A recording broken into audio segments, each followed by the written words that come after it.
Kung ikaw ay pensyado ng SSS o mayroon kang mahal sa buhay na pensyado, ang susunod na ilang minuto ay para sa inyo dahil may lumalabas na mga balita tungkol sa ikatlong round ng SSS pension increase. At ang tanong ng lahat ngayon ay iisa. Totoo ba ito? At kung totoo, kailan ito matatanggap? Pero narito ang bagay na hindi pa alam ng karamihan. Hindi lahat ng pensyado ay makikinabang ng pareho. May mga kondisyon, may mga pangalan na maaaring nasa listahan at may mga pangalan na maaaring hindi. At kung hindi mo malalaman ngayon kung papasok ka sa bagong increase na ito, baka maabutan ka ng sorpresa sa iyong susunod na bayad.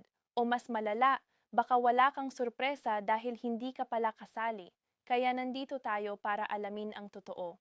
Huwag umalis sa video na ito at kung hindi ka pa nakasubscribe, isubscribe ka na ngayon at i-click ang bell button. Just na channel na ito ay espesyal na ginawa para sa mga pensyado ng SSS at sa kanilang mga pamilya para lagi kayong may tamang impormasyon sa tamang oras. Bawat bagong video namin ay maaaring may update na direktang nakakaapekto sa inyong pensyon. Huwag hayaang mahuli kayo. Pakiusap, panoorin mo ito ng buo dahil ang impormasyong ito ay may mga detalye na hindi mo mahahanap sa karaniwang balita o sa mga social media post na puro pamagat lang. Kung lalabas ka ng maaga, maaaring hindi mo marinig ang pinakamahalagang bahagi, ang bahagi na maaaring tumukoy kung makatanggap ka ba ng mas malaki o mas maliit na pensyon sa mga darating na buwan. Kung mayroon kang kamag-anak o kaibigan na pensyado ng SSS, i-share mo na ito sa kanila ngayon dahil baka sila ang mas mangailangan ng impormasyong ito kaysa sayo.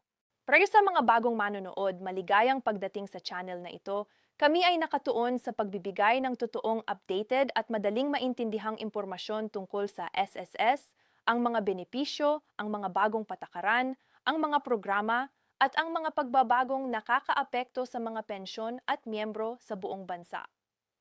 Hindi kami nagbibigay ng maling pag-asa. Hindi kami nagpapalabas ng balitang hindi namin napatunayan. Ang bawat sinasabi namin ay base sa opisyal na impormasyon, batas at mga verified na pinagkukunan. Kung gusto mong laging may tamang impormasyon, i-subscribe, i-like at i-share. Okay? Pag-usapan na natin ng maayos ang tungkol sa ikatlong round ng SSS pension increase. Tatlong salita. Ikatlong round pension increase. Para sa mga pension ng SSS, ang mga salitang iyon ay parang musika sa tainga dahil ang ibig sabihin nito ay posibleng mas malaki ang pera na darating sa kanilang kamay bawat buwan.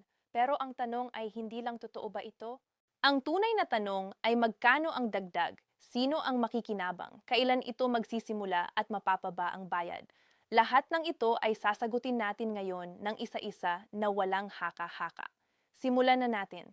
Para lubos na maintindihan ang ikatlong round ng pension increase, kailangan muna nating tingnan kung saan tayo nanggaling.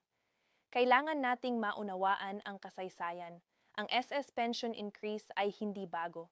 Sa nakaraang ilang taon, dumaan na tayo sa ilang rounds ng pagtaas ng monthly pension para sa mga pensyado ng SS. Ang unang malaking pension increase sa ilalim ng kasalukuyang administrasyon ay nagbigay ng 1,000 bawat buwan na dagdag sa mga qualifying pensyono. Iyon ay isang malaking bagay para sa marami, lalo na sa mga natatanggap ng maliit na pensyon. Pagkatapos ng unang increase, dumating ang pangalawang round at muli, nagbigay ito ng karagdagang tulong sa mga pensyado. Ngayon, may usap-usapan at mga pahayag tungkol sa ikatlong round. Pero narito ang mahalaga. Ang bawat round ng pension increase ay may sariling kondisyon, may sariling listahan ng sino ang kwalipikado, at may sariling proseso kung kailan at paano ito ilalabas. Hindi automatic na ang lahat ng pensyado ay nakatanggap ng bawat increase. May mga pensyado na nakuha ang unang round pero hindi nakakuha ng pangalawa. May mga nakakuha ng dalawa pero hindi sigurado kung makukuha ang pangatlo. At iyon ang dahilan kung bakit napakahalaga ng pag-unawa sa mga detalye ng bawat round. Ngayon, pag-usapan natin kung ano ang kasalukuyang nangyayari. Sa mga nakaraang buwan, may mga pahayag mula sa iba't ibang opisyal ng gobyerno at mga mambabatas na nagsusulong ng ikatlong round ng SSS pension increase. Ito ay hindi isang bagong kwento. Ito ay isang patuloy na talakayan sa loob ng Kongreso at sa SSS mismo. Ang mga nagmumungkahi ng ikatlong round ay nagsasabi na kailangang dagdagan pa ang monthly pension ng mga pensyado, lalo na dahil sa patuloy na pagtaas ng presyo ng bilihin. Ang inflation, ang pagtaas ng presyo ng pagkain, gamot at iba pangunahing pangangailangan ay nagpapababa ng purchasing power ng pensyon. Ibig sabihin, kahit pareho ang halaga ng pensyon, mas kaunti na ang mabibili mo dito kumpara noong nakaraan. Kaya ang argumento ng mga nagsusulong ng pension increase ay simple. Kung hindi tataas ang pensyon pero tumataas ang presyo ng lahat, ang mga pensyonado ay epektibong nakakakuha ng mas maliit na pensyon taon-taon. At para sa mga pensyado na ang tanging kita ay ang kanilang SSS pensyon, ang sitwasyong ito ay nagdudulot ng tunay na kahirapan. Ngayon, ang konkretong tanong, mayroon bang opisyal na anunsyo ng ikatlong round? Sa kasalukuyan, nananatili ang usapin sa antas ng talakayan at mungkahi. Mayroon pang mga prosesong kailangang dumaan sa Kongreso at sa SS bago maging opisyal ang anumang increase. Pero ang mga senyales ay nandoon at ang momentum ay lumalago at iyon ang dahilan kung bakit kailangan mong bantayan ito ng mabuti. Ngayon, narito ang isang bagay na hindi alam ng marami.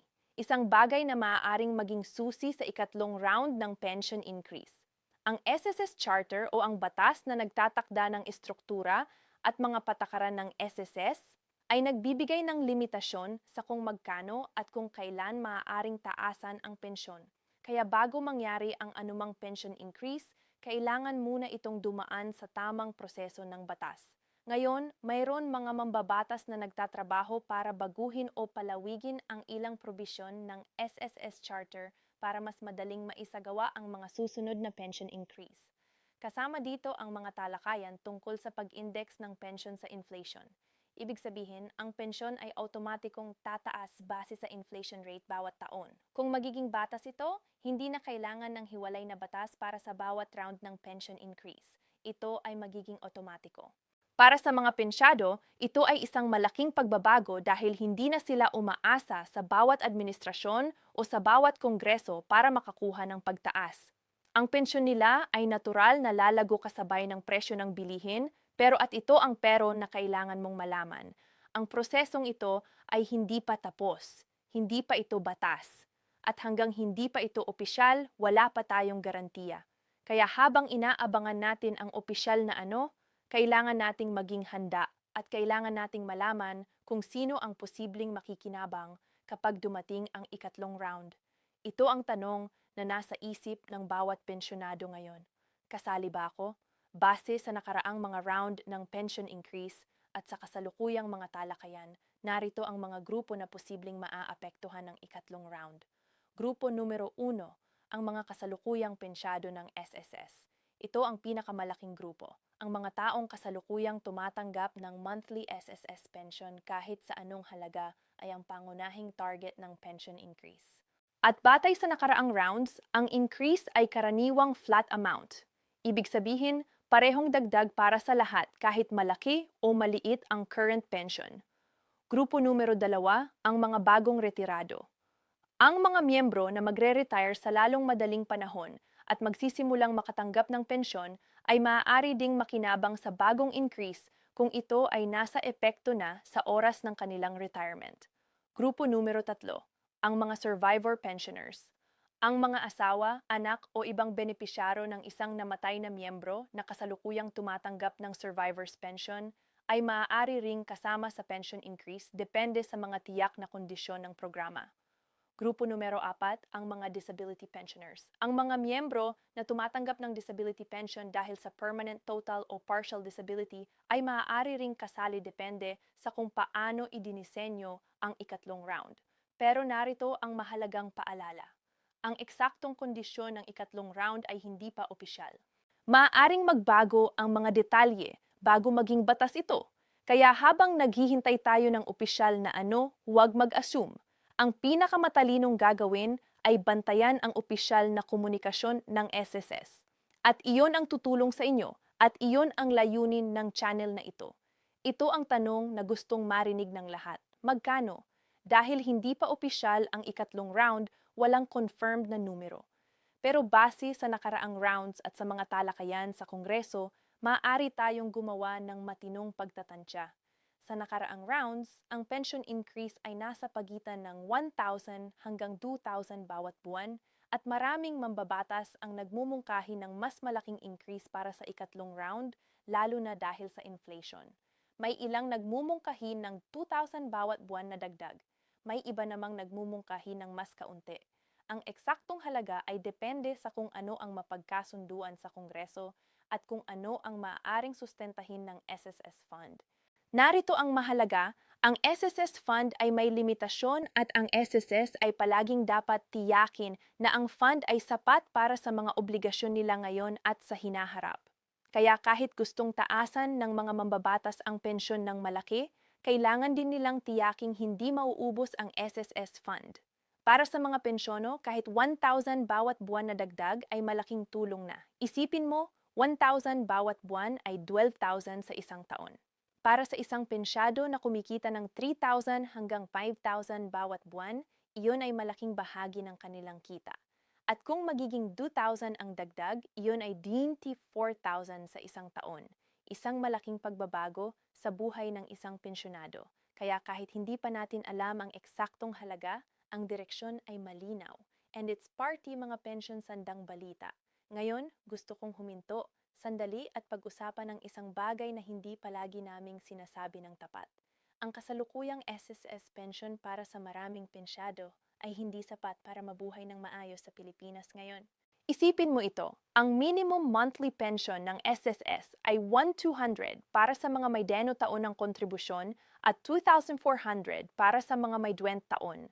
Kahit ang mga pensyado na matagal nang nag-contribute, ang ilan sa kanila ay nakatanggap lamang ng 3,000 hanggang 5,000 bawat buwan. Ngayon, ilista natin ang mga gastos ng isang ordinaryong matatanda sa Pilipinas ngayon. Pagkain kahit simpleng 3 beses sa isang araw ay maaaring 2,000 hanggang 3,000 bawat buwan para sa isang tao. Gamot para sa mga matatandang may maintenance medication para sa puso, diabetes o presyon ay maaaring 1,500 hanggang 3,000 bawat buwan kahit may diskwento. Kuryente kahit maliit na bahay ay maaaring 500 hanggang 1,500. Tubig, komunikasyon at transportasyon ay dagdag na 500 hanggang 1,000. Kabuuan.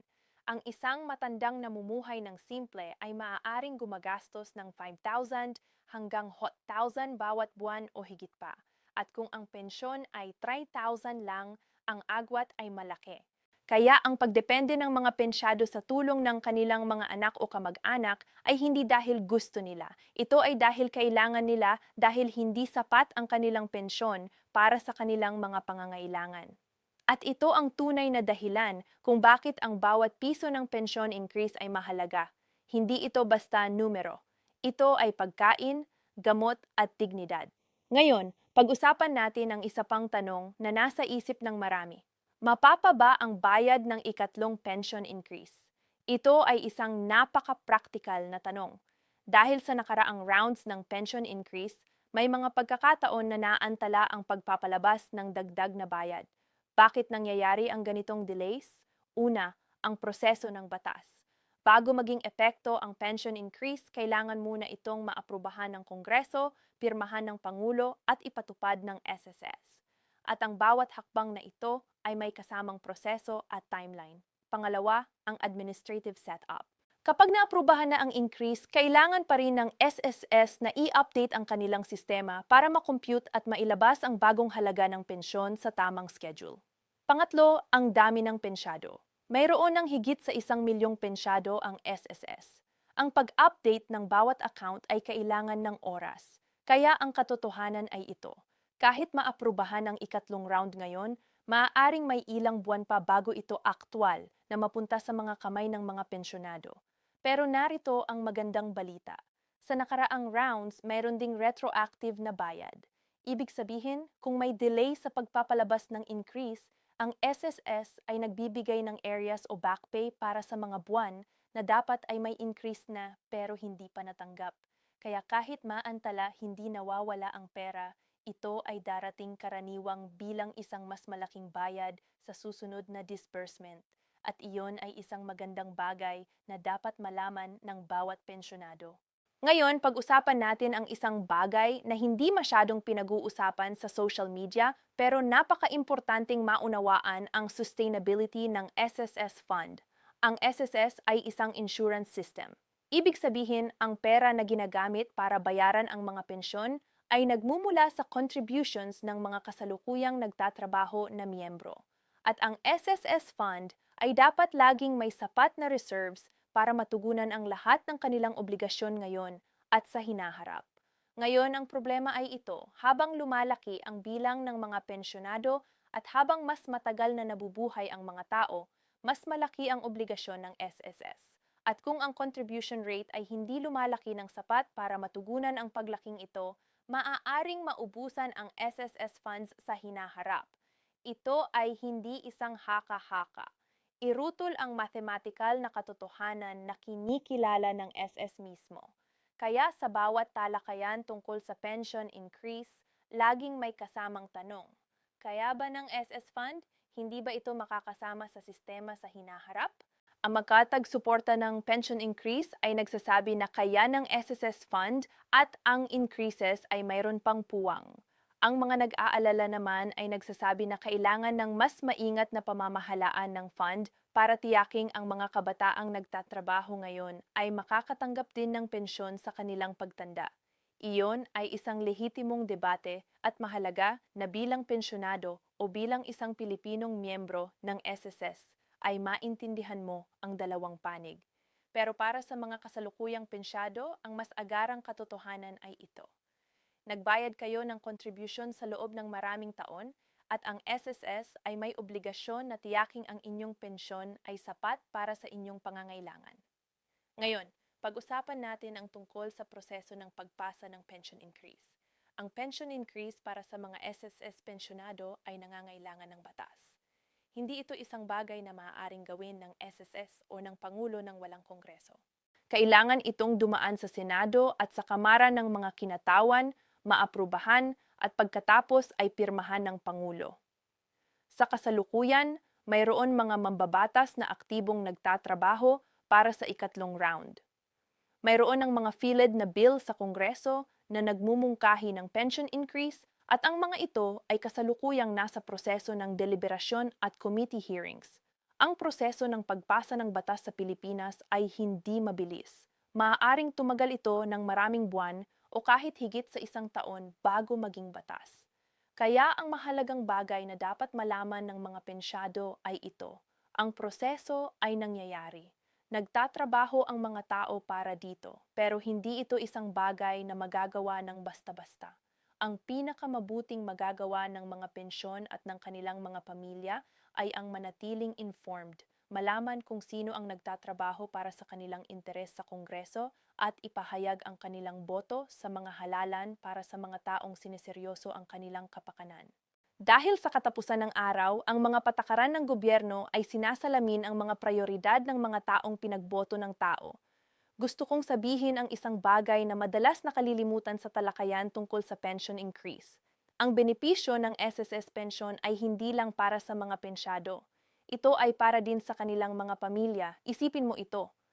Kung ang iyong magulang, lolo o lola ay pensyado ng SSS at ang kanilang pensyon ay hindi sapat para sa kanilang mga pangangailangan, sino ang sumasalo? Ikaw, ang pamilya. Maraming Pilipinong pamilya ang nagdadagdag ng pera sa pensyon ng kanilang mga matatanda dahil hindi sapat ang natanggap nito. At ito ay nagdudulot ng dagdag na pasanin sa mga anak at apo na may sarili ring mga gastos, sariling pamilya, sariling mga bayarin, sariling mga pangangailangan. Kaya ang pension increase ay hindi lang nagpapabuti ng buhay ng pensyado, nagpapagaan din ito ng pasanin ng kanilang mga anak at apo. So isipin mo kung ang pensyon ng iyong magulang ay tataas ng 1,000 bawat buwan, iyon ay 1,000 na hindi na kailangan mong dagdagan. O iyon ay 1,000 na maaari na nilang gamitin para sa kanilang sariling kaginhawaan nang hindi na kailangang humingi sa'yo. Iyon ay isang malaking bagay para sa dignidad ng isang matatanda at isang malaking tulong para sa isang pamilya. Okay? Narinig na natin ang lahat ng impormasyon. Ngayon, Ano ang dapat mong gawin habang naghihintay sa opisyal na anunsyo ng ikatlong round ng pension increase? Hakbang numero 1, bantayan ang opisyal na pahayag ng SSS. Huwag maniwala sa mga social media rumors o sa mga post na walang verified na source. Ang opisyal na impormasyon tungkol sa pension increase ay darating mula sa SSS mismo, sa kanilang website na ssg.ah, sa kanilang opisyal na Facebook page, at sa mga opisyal na press releases. Hakbang numero 2, tiyaking updated ang iyong SSS records at payment channel. Kapag dumating ang pension increase, ang dagdag na bayad ay ilalabas sa pamamagitan ng iyong regular na payment channel, bangko, e-wallet, o kahit saan ka nakatanggap ng pensyon. Kung hindi updated ang iyong payment channel, maaaring maantala ang iyong bayad. Pumunta sa SSS branch o mag-login sa MySS at tiyaking tama at updated ang lahat ng iyong impormasyon, lalo na ang iyong payment channel at contact information. Hakbang numero 3, i-check ang iyong OP compliance. Tulad ng nabanggit na natin sa nakaraang video, ang Annual Confirmation of Pensioner ay kailangan para patuloy na makatanggap ng pensyon. Kung hindi ka compliant, hindi ka makatanggap ng kahit anong bayad kasama na ang anumang increase. Tiyaking naka-AOP ka bago dumating ang opisyal na announce ng pension increase. Hakbang numero 4, mag-register sa MySS. Kung hindi ka pa registered, ang MySS ay ang pinakamabilis na paraan para malaman ang anumang update sa iyong SSS account. And doon maaari mong makita ang mga pagbabago sa iyong pension amount, ang mga deposit sa iyong account at lahat ng impormasyong kaugnay ng iyong SSS. Mag-register sa sss.gov. Libre ito. Hakbang numero 5. Huwag maniwala sa mga scam na gumagamit ng pension increase bilang pain. Sa tuwing may malaking anyo tungkol sa SSS, lumalabas ang mga manloloko. Maaaring may magpadala sa inyo ng mensahe na nagsasabing mag-register online para mapaaga ang inyong pension increase o bayaran ang processing fee para ma-priority ang inyong bagong pension. Huwag itong paniwalaan. Walang processing fee para sa pension increase. Ang lahat ay otomatikong ilalabas sa inyong regular na bayad. Huwag ibigay ang inyong personal na impormasyon o pera sa sino man para dito. Hakbang numero, pag-usapan nito sa inyong pamilya. Kung ikaw ay pensyado, ibahagi ang impormasyong ito sa iyong mga anak o apo para alam din nila kung ano ang nangyayari at para makatulong silang bantayan ang iyong account at ang mga opisyal na anunsyo. Kung ikaw ay anak o kamag-anak ng isang pensyonado, ibahagi ang video na ito sa kanila o mas mabuti pa pag-usapan ito ng personal. Tiyaking alam nila ang mga hakbang na dapat nilang gawin. Bago tayo magtapos, gusto kong sabihin ang isang bagay sa mga nanonood ngayon na hindi pa pensyonado, mga nagtatrabaho pa, mga nagbabayad ng SSS contributions bawat buwan. Baka nasa isipan ninyo bakit ko papanoorin ito? Hindi pa naman ako pensyado. Ito ang gusto kong sabihin sa inyo. Ang bawat piso na ibinabayad mo sa SSS ngayon ay para sa iyong sarili sa hinaharap. Para sa iyong pensyon, para sa iyong sickness benefit, para sa iyong pamilya, kung may mangyari sao at ang mga talakayan ngayon tungkol sa pension increase, ang mga usapin tungkol sa sustainability ng SSS Fund, sa mga batas na nagtatakda ng iyong mga benepisyo, lahat ng ito ay may direktang epekto sa kung ano ang matatanggap mo sa hinaharap. Kaya kahit hindi ka pa pensyonado, mahalaga na alam mo ang mga nangyayari. Mahalaga na bantayan mo ang SSS. Mahalaga na malaman mo ang iyong mga karapatan bilang miyembro. Dahil ang SSS ay hindi basta ahensya ng gobyerno. Ito ay ang iyong investment sa iyong sariling kinabukasan. At ang mga tao ay may karapatang malaman ang nangyayari sa kanilang investment. Iyon ang kanilang karapatan at iyon ang dahilan kung bakit nandito tayo. Ngayon, bago tayo magtapos, isang kahilingan, isipin mo ang pinakamalapit sa iyong puso na pensyonado, ang iyong lolo, lola, magulang o ikaw mismo kung pensyonado ka na. Ang taong bawat buwan ay naghihintay ng kanilang SSS pensyon para mabayaran ang kanilang gamot, para may makain, para mabuhay ng may dignidad. Ang impormasyong ito tungkol sa ikatlong round, sa mga kondisyon, at sa mga dapat gawin ay maaaring makatulong sa kanila. Maaaring makapagbago ng kanilang mga desisyon. Maaaring makapagpabilis ng kanilang pagtanggap ng benepisyo kapag dumating ang oras. pero malalaman lang nila ito kung ipinabahagi mo. I-share mo ang video na ito sa Facebook, sa Viber group ng pamilya, sa WhatsApp o direkta sa telepono ng isang pensyonado sa inyong buhay. Ang isang share mo ay maaaring katumbas ng mas maayos na buhay para sa isang matandang nagtatrabaho ng maraming taon para mapagsilbihan ang bansang ito. Gawin mo iyon ngayon at para sa lahat ng nanunood, ang usapin ng SSS pension increase ay hindi magtatapos sa video na ito. Magkakaroon ng mga bagong anyo, magkakaroon ng mga bagong batas. Magkakaroon ng mga bagong update na direktang makakaapekto sa inyong pensyon. At kapag nangyari ang mga ito, gusto mo bang maging una ang makaalam o gusto mong malaman mo lang kapag nakaligtas ka na? Iyan ang pagpili. At kung gusto mong laging maging una, i-click ang subscribe button ngayon, i-click ang bell at i-on ang lahat ng notification. Tuwing mag-upload kami ng bagong video, lalo na kapag may opisyal na anunsyo tungkol sa pension increase, ikaw ang magiging una sa listahan. Hindi ka mahuhuli, hindi ka makamiss dahil ang susunod naming video, baka iyon na ang anunsyo na hinihintay ng lahat. Baka iyon na ang opisyal na kumpirmasyon ng ikatlong round. At kung hindi ka nakasubscribe, malalaman mo lang iyon pagkatapos na ng lahat. Ang channel na ito ay para sa mga pensyado, para sa mga miyembro ng SSSS at para sa kanilang mga pamilya. Mga taong sineseryoso ang kanilang kinabukasan at ang kinabukasan ng mga taong mahal nila. Mga taong ayaw mapag-iwanan ng impormasyon o mga taong gustong laging handa. Ikaw iyon. Alam ko, isubscribe na ngayon at i-comment mo sa ibaba ang salitang increase para malaman naming naabutan kita ng mensahe ngayon. At kung may tanong ka tungkol sa SSS Penson, i-comment mo rin. Babasahin namin lahat at tutulungan ka naming mahanap ang sagot. Salamat sa inyong panonood. Ingat kayo lagi at sa lahat ng pensyonado, patuloy kayong lumaban para sa inyong karapatan. Nagtatrabaho kayo para sa bansang ito sa loob ng maraming taon. Nararapat kayo sa pinakamabuti. Hanggang sa susunod, paalam. Yeah!